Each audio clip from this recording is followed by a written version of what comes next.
In 2008, the world was graced with one of the greatest superhero movies of all time, The Dark Knight. But also, the superhero movie. If you don't remember this one, Flame on! Whoa! I'm on fire!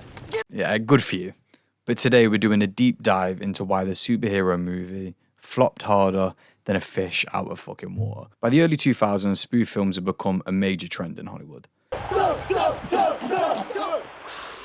This is good shit. The success of Scary Movie led to a wave of similar parody films, including Date Movie 2006, Epic Movie 2007, and Disaster Movie 2008. However, by the time Superhero Movie was released, audiences had grown tired of this formula. These films relied heavily on exaggerated slapstick humor and random pop culture references rather than clever satire. All right, how about this? Go ahead and throw as many punches as you want. I bet you $100 you don't land one. The oversaturation of the spoof genre meant that the superhero movie arrived at a time when interest was already completely in the bin, making it very difficult to attract audiences. It's almost like you're the dragonfly. Now, one of the major criticisms of superhero movie was its reliance on outdated and simple humor. Now, I don't know about you guys, but watching this film was, because I've had to watch it again recently because of this video, it was a tough watch. The Dalai Lama. I mean, every so often it had a joke that would land, and then most of the time it was loud noise, bang funny. For example, the film includes scenes mocking figures like Tom Cruise, despite having little connection to the superhero theme in general. The dragonfly can't even fly. Rather than offering a clever critique of superhero films, superhero movie focused on a surface-level gag that failed to add anything new to the conversation. Unlike successful parody films that provided insightful satire, this film merely copied scenes from movies like Spider-Man 2002 and inserted juvenile humor, making it just felt lazy. The film felt lazy. The film's lead, Drake Bell, has gone on to have a very controversial career, and he was best known for his time working in Nickelodeon's Drake and Josh.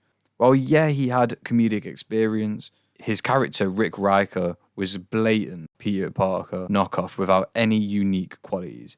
The name itself, Rick Riker, felt generic and lacked the cultural impact of other comedy protagonists. Although being a spoof film, the superhero movie wasted the talents of Leslie Nielsen, a legendary comedic actor known for his performances in Airplane and the Naked Gun series. It's easier than it looks.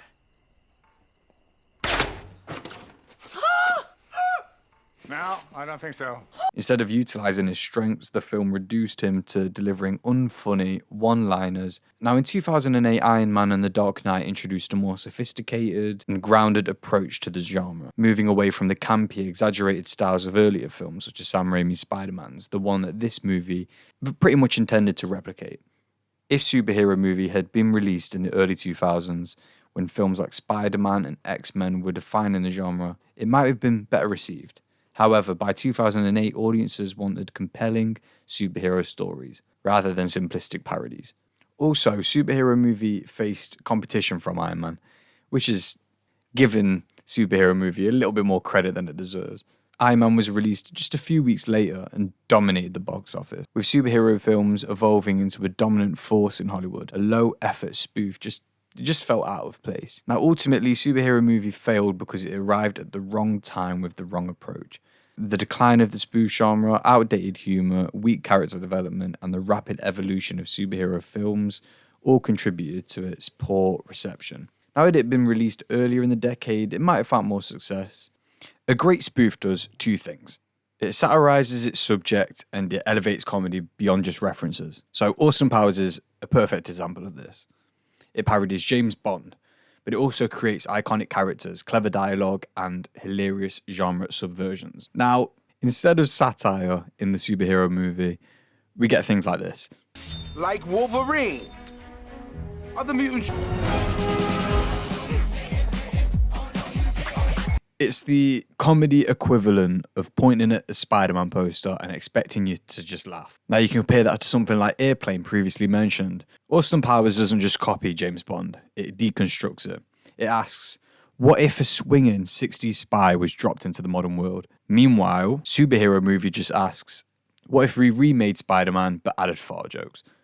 Now, even Kevin Hart, who is usually pretty funny, I think we can all agree whether or not he's a good person or not, he's a funny guy. And he is absolutely wasted here.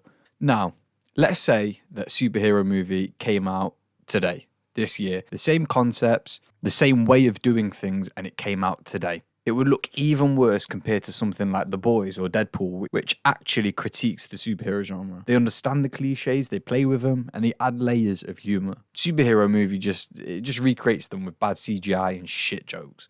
Now, instead of me just reeling off every problem that I've got with the movie, I'd like to take some time to talk about what I think as somebody who really is not qualified. So, how could Superhero Movie have actually worked? First, it needed a smarter satire. Instead of just copying Spider-Man, it could have poked fun at superhero cliches in general, like the overuse of tragic backstories, the constant origin reboots, or the ridiculous physics of superheroes landing, exactly like Deadpool does and exactly like The Boys does. Woo! Superhero landing! Yeah, that's really hard on your knees. It needed stronger characters. Austin Powers worked because Austin was hilarious on his own, not just because he was a Bond spoof. If Superhero Movie had given us an original, exaggerated superhero character instead of just Drake Bell as Spider-Man but clumsy, it could have had much more comedic potential. Instead of lazy slapstick humor, they could have played with superhero logic, like making fun of how nobody recognizes Superman just because of some shitty glasses, or how every villain conveniently explains their plan before losing. Superhero Movie had so much material to work with, and yet it gave us iPad jokes. Just a bit tragic, really, isn't it? Superhero Movie isn't just bad, it's lazy. Where Austin Powers and Airplane became timeless classics, this one aged like milk. It's a reminder that spoofing isn't just about copying, it's about cleverly deconstructing the original. And if you're looking for that and a good time and a good laugh, this one ain't it, man. It's just not it. Now, guys, thank you for watching. And if you want any more breakdowns of films, both the good and the pretty mid, hit that like button, subscribe, and let's keep this channel rolling on. In a bit.